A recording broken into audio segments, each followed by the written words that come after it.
So today we will discuss citizenship. So what basically do you understand by citizenship? So I have tried to explain this in normal or simple language so that it is clear. So it means being a legal member of a country. It gives you an identity with rights and duties. Okay. Why is it important? Because without it you cannot claim protection or benefits from the government. It connects a person to the political community of a country. Now, where is it in the constitution? It is in the part 2, article 5 to 11, which deal with citizenship. What kind of citizenship does India follow? India follows a single citizenship.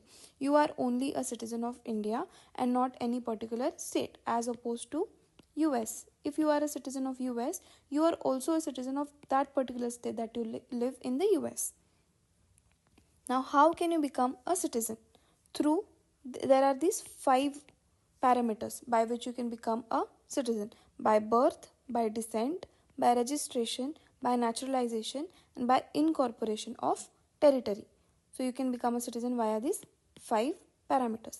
Now all these are covered under the Citizenship Act of 1955, not under the Constitution of India. Very important. So can citizenship be taken away? Yes, in some cases citizenship can be renounced by yourself or terminated or revoked, okay, by the parliament. Who decides further citizenship laws? So it is the power of parliament under article 11. Okay, so this is basic understanding of citizenship. Now we will go a little deep into it. Is dual citizenship allowed in India? No. India does not have dual citizenship. If you take up citizenship of another country, you automatically lose this Indian citizenship. Okay, so this is the flashcards. You can take a screenshot of this and revise. Now, what are the citizenship provisions? So now we will try to understand the citizenship provisions in a little detail. This is a screenshot directly from the Constitution of India, so that you do not miss any key words that are mentioned there, or sometimes you get questions regarding what is mentioned or what is not mentioned in the Constitution. That's why I've taken a screenshot directly from there.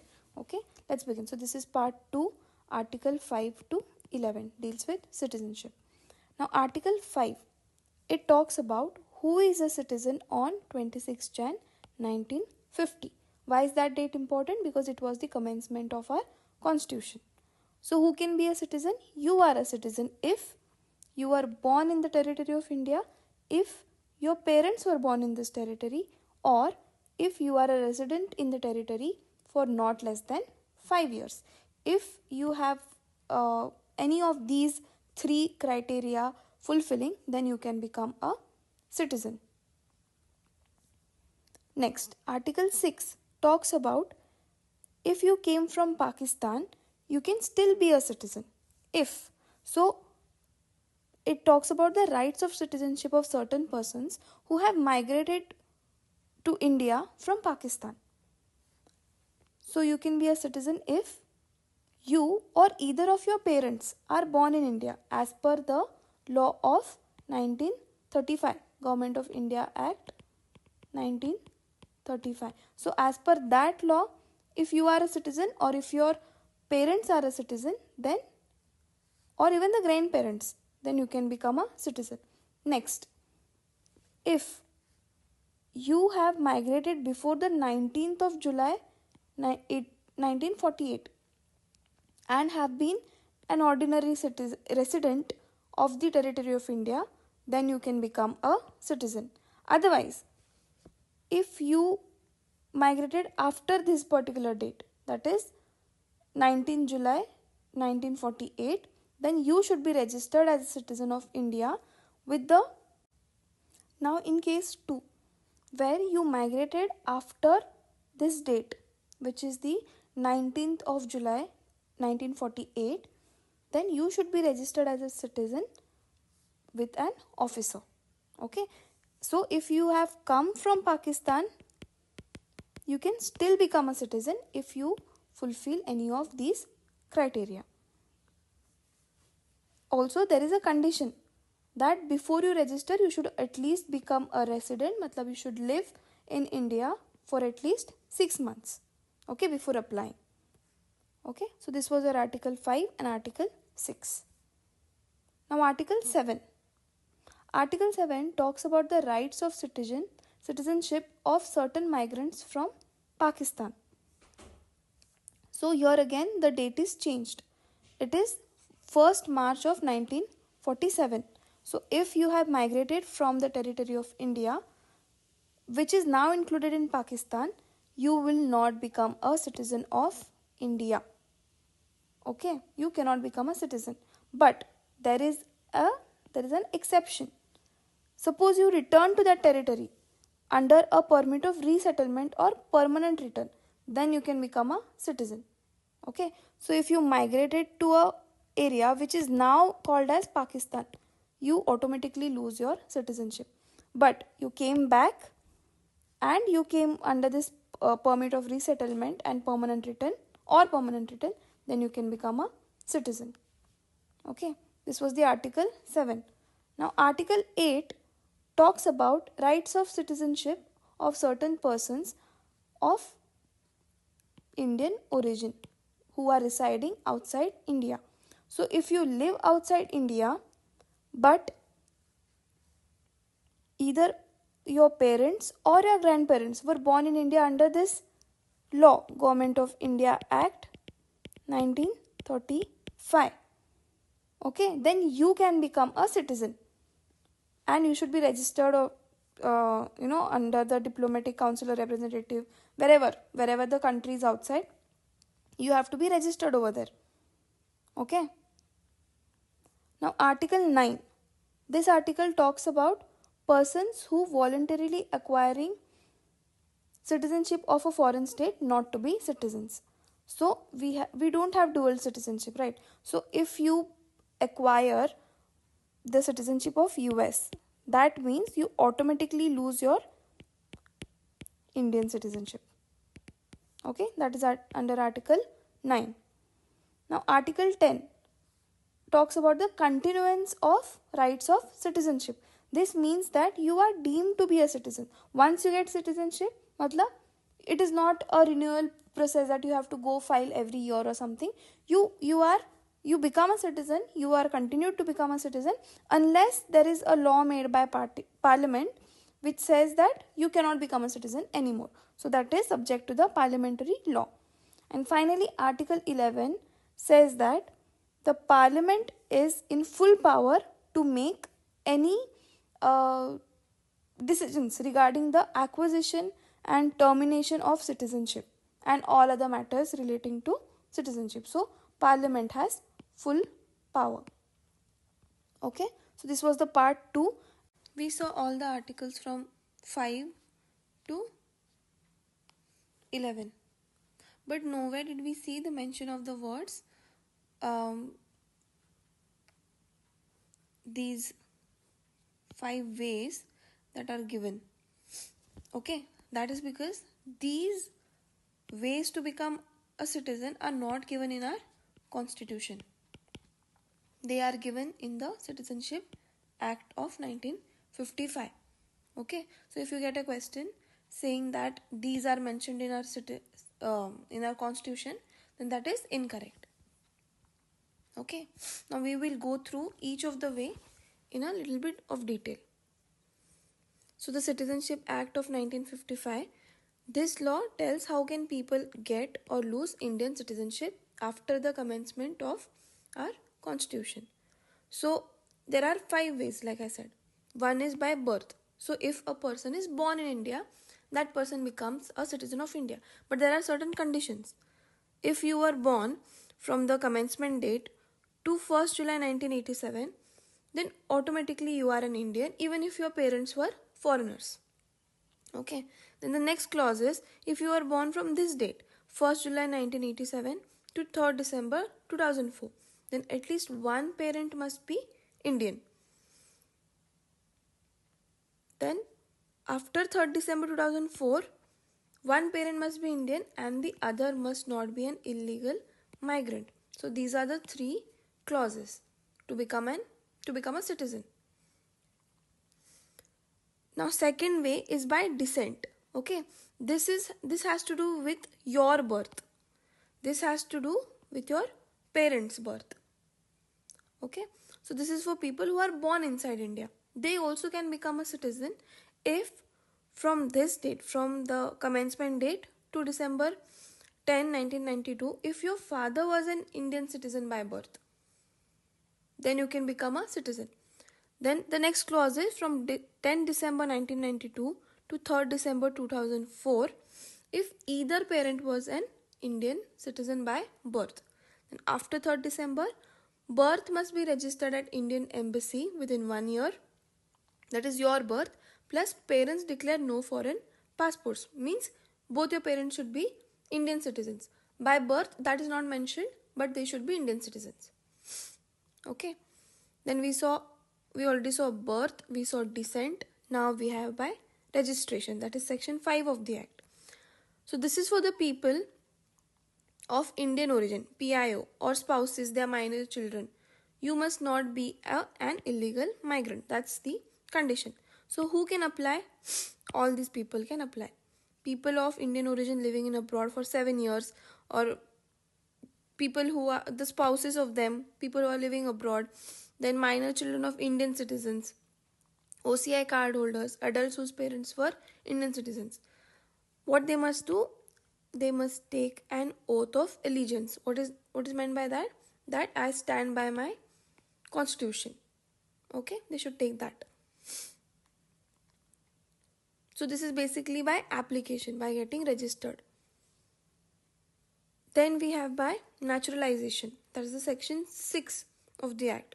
Now this is for the foreigners. Okay, so what is the main condition here? They should have lived in India for 12 years. That is 11 of the last 14 years plus 1 full year before applying. Okay, so total 12 years. They should have 11 years of residence plus 1 year before they actually apply for the citizenship. Okay, other than that, you are ready to give up your foreign citizenship. You have a good character, you know a language from the 8th schedule, and you plan on to live or work in India. So by this you can become a citizen by naturalization. Now there is a special case, there is an exception to this. The government can relax this rule for people who have made big contributions in the fields like science, peace, arts, etc. So it is up to the Parliament. Okay, next is the citizenship by incorporation of territory. So suppose this land is become a part of India now. Okay, so what happens to the people who are staying here? They also automatically become Indian citizens. Okay, so if a foreign region becomes a part of India, the people of that region can become citizens. So when Pondicherry joined India, its people became citizens through an official order. Okay, now we all know the 2019 Citizenship Amendment Act. So what changed? In this, the special provisions for certain religious minorities from 3 neighboring countries were added. So now who can get citizenship faster? Hindus, Sikhs, Buddhists, Jains, Parsis and Christians. From where? From Pakistan, Bangladesh and Afghanistan. Now they have a condition. Who came to India before the 31st of December 2014. Now what changed for them? We already saw that you can become a citizen by naturalization via staying in India for 12 years. That is 1 plus 11. 11 years you have to stay and 1 year before you apply. But now that has been changed only to 5 years for these people only. Okay, it does not apply to Muslims from those countries. The law is not yet implemented because the rules are yet to be notified. Okay, go through your 2019 Amendment Act 2. Okay, so this is again your flashcard. You can take a screenshot and quickly revise after you're done with your notes. Now in the Citizenship Act, we first saw how to get by 5 ways. Okay. Now, how can you lose your Indian citizenship? So, according to the Act, there are 3 ways in which you lose your citizenship. First is by renunciation. Renunciation means you voluntarily give up your citizenship. Okay. So, if you are an Indian citizen by birth, you voluntarily declare that you want to give up the Indian citizenship. Okay. But for that you have to make a declaration in prescribed form to the Indian government. And if you have a child who is minor, they also lose their Indian citizenship automatically, but they can reclaim when they become adult via those 5 ways, right? Okay. So what is the example of this? If an Indian who moves to Canada willingly gives up his Indian citizenship. Okay, so this is by renunciation, that you declare that I am no longer a citizen of India. Second, there is termination, that is the automatic loss. So if you automatically become a citizen of another country, so suppose you become a citizen of US, okay, then your Indian citizenship is automatically lost. So you don't have to make any, there is no form of renunciation, there is termination directly. Okay, but there is an exception. This does not apply during the times of war. Okay, the example, like I said, if an Indian takes up US citizenship, then their Indian citizenship ends automatically. Then third is by deprivation. The first and second that we saw is by the person themselves. But this is where the government cancels it. Okay, so we saw in the articles as well. Article 10 says that you continue to become a citizen if till the parliament decides otherwise. Okay, so it's in the parliament's hands. So they can take away your citizenship by force in certain cases again, but it is told in which cases you can lose your citizenship, and these are the cases: fraud, disloyalty, unlawful trade, imprisonment, and residence abroad. Okay. So, fraud is when you lied or hid facts while applying for citizenship. Disloyalty, you acted against India's interest, because like to become a citizen, you take the oath of allegiance, right? Then unlawful trade, you help the enemy during war. Imprisonment is you were jailed for more than 2 years. Okay, greater than 2 years within 5 years of getting citizenship. Okay, residence abroad, you lived outside India for 7 years without registering your presence. Then also you lose your citizenship. Okay, so this is basically the Citizenship Act of 1955. Okay, again this is for your revision purpose. Now this is very important, India-Bangladesh Land Boundary Agreement. So what exactly happened?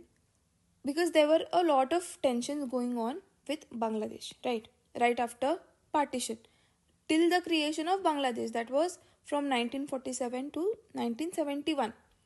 So what happened with India and Bangladesh, they signed the 1974 agreement, which is the India-Bangladesh Land Boundary Agreement, that came into effect on 2015. So what exactly was the arrangement?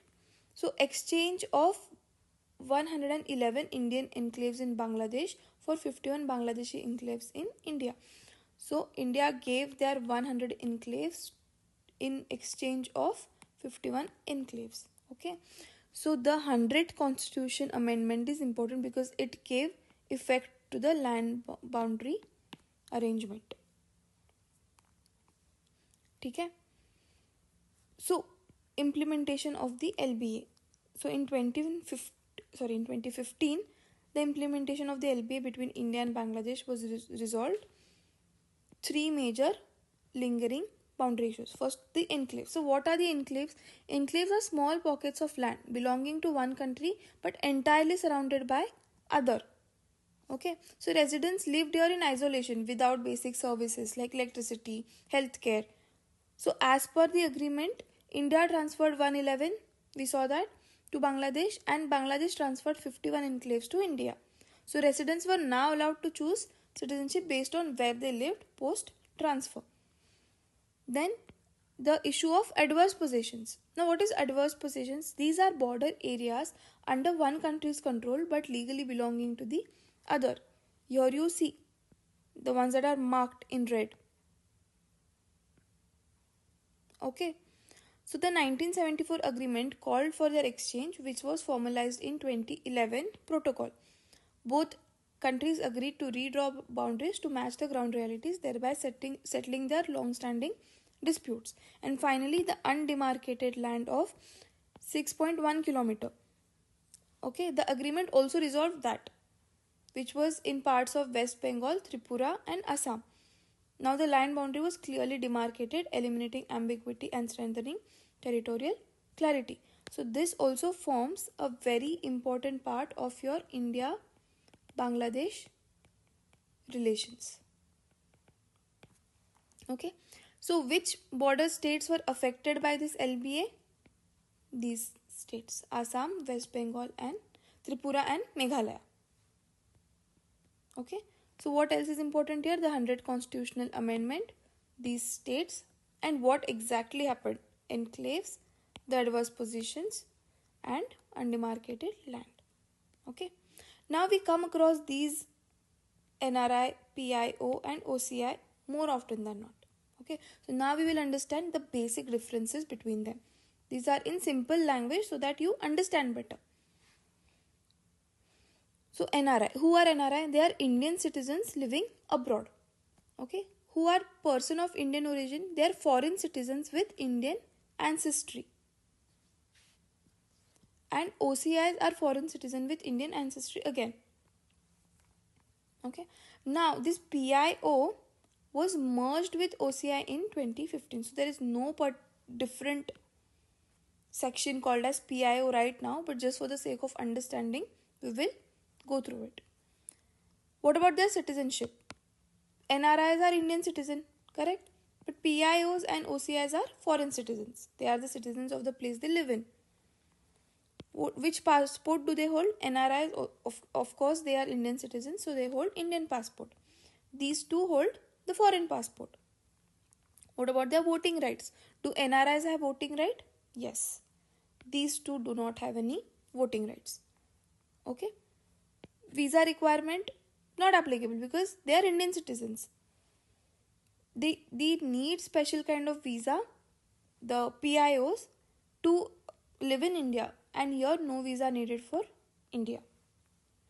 Lifespan of status. So as long as they are living abroad, they are called NRIs, right? Once they come back to India, they are no longer NRIs. They are residents of India now. Okay. So like I said, this was merged with the OCI. They have lifelong visa to India. Like they have a different kind of, which is renewed every 10 years. So now they have a different kind of visa. What are the property rights? They can buy land property. Okay. But these cannot buy agriculture land, both of them. Okay. They can buy property but not agriculture land. Government jobs and offices, these people are eligible and these are not eligible. That means the NRI. NRIs are basically Indian citizens who are not living in India. So they are not Indian residents. That's why non-resident Indian. Okay. So what are the special notes regarding these? Is that if they stay in India for more than 182 days, then they have to pay tax. If not, they don't have to pay tax in India. This category was abolished in 2015.